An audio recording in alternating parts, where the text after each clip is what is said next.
is the Big O Show. This is the Big O Show. This is the Big O Show. The way people like to spin things, it's interesting because some people will sell it one way when it really isn't.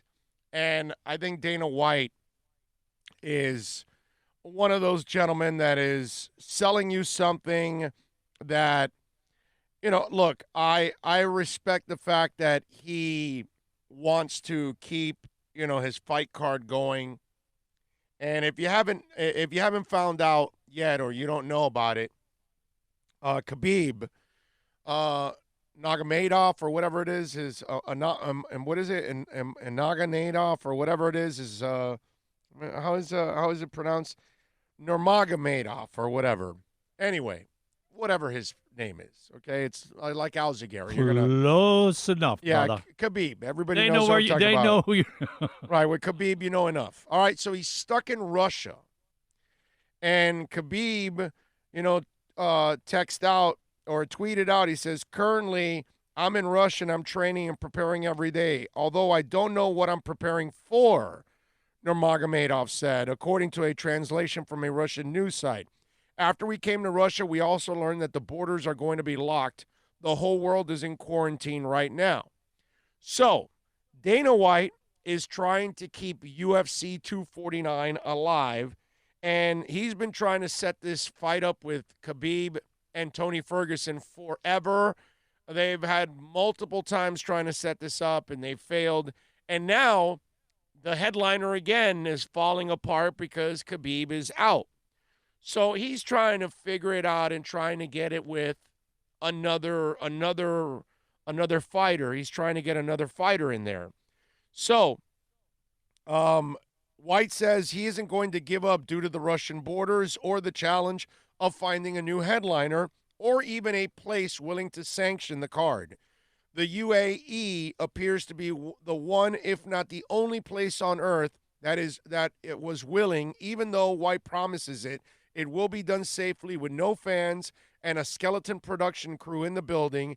He certainly isn't going to stop trying despite a chorus of critics who think he should just shut down for the foreseeable future like virtually every other major sports enterprise.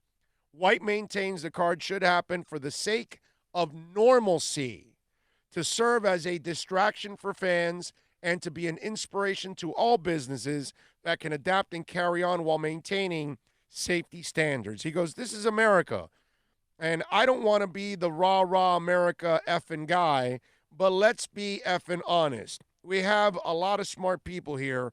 We've overcome a lot. Let's get out there and find some solutions. Let's not cause fear, panic, and hide in our homes, he continued. Let's figure this out and how we can live. That would be nice, but it's not that simple. Now, again, in his world, he can sequester people for a couple of weeks. He can have them tested. And it's only a couple of fighters. You only need a couple of referees, right? The camera, you don't need cameramen. You can have electric cameras that are run behind some room in the director, and he can, so you don't even need more. You know how you need less than 10 people?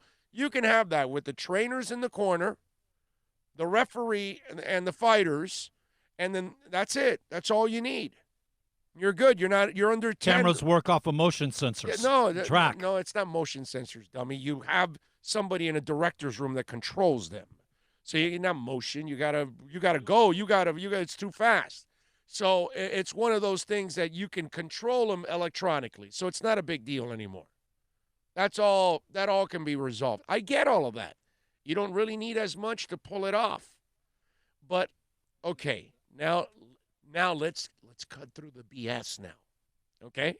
Because Dana White should be called Dana Brown, because his eyes have got to be brown because he's so full of crap at this point. Okay?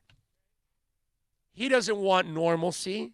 He wants the same thing that the NFL owners are thinking with the draft. There are no TV shows. There are no soap operas. You can't go see a play. You can't go see a concert. There are no new sports, nothing. You're watching reruns of movies, reruns of sporting events, concerts, whatever it is. You're not watching anything fresh.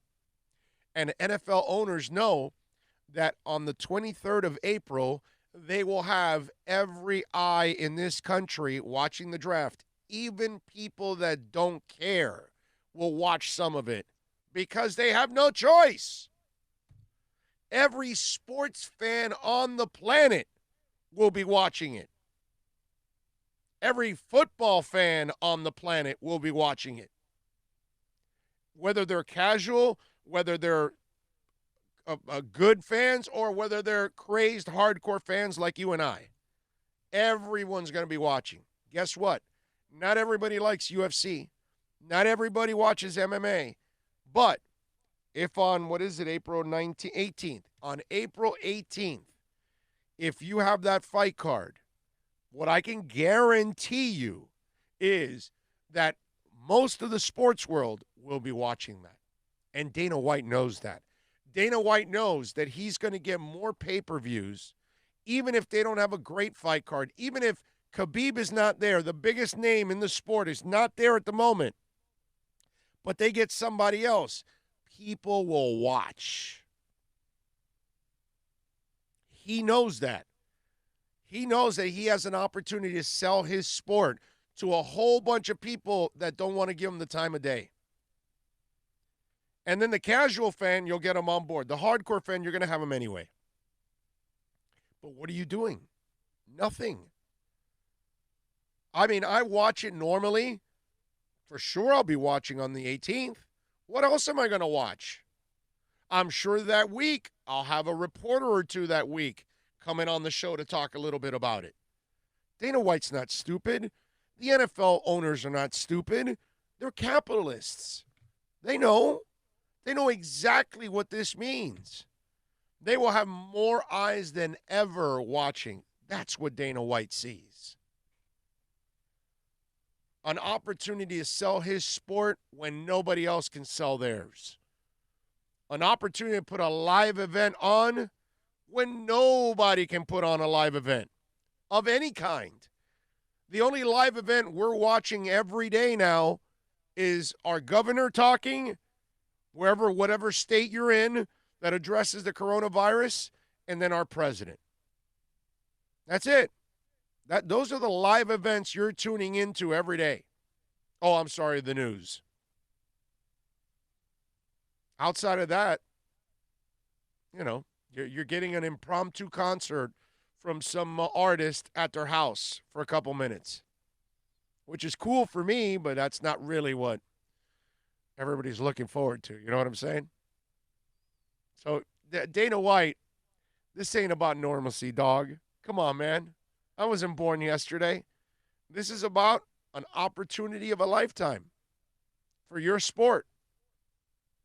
A way that you can sell your sport like nothing else. The NFL doesn't need to sell its sport, but this is a way that they don't put anybody at risk because they're not playing a game.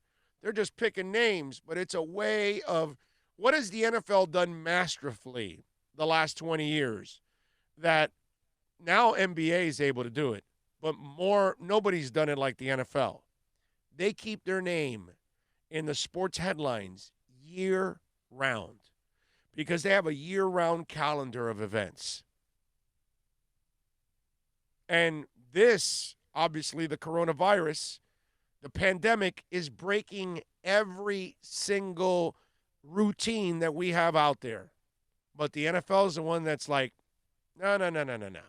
We got something to combat the coronavirus, allowing us not to grow and to expose. We will put on the draft. Every general manager can be in their own towns. We don't need to put people together, and we can get people excited about our sport without having even to play a game. The NFL draft already gets great ratings. Can you imagine the ratings late April of this year? They're going to be catastrophic. Even the third day of the draft is going to get ratings. The 4th through 7th rounds will get great ratings. So I know what Dana White is trying to do to keep that fight card open. Okay? That I know. And it ain't about normalcy. He's not trying to beat normal or anything like that. No, he's trying to capitalize on one hell of a business opportunity for him and his sport. That's all. Please. Don't kid me, all right?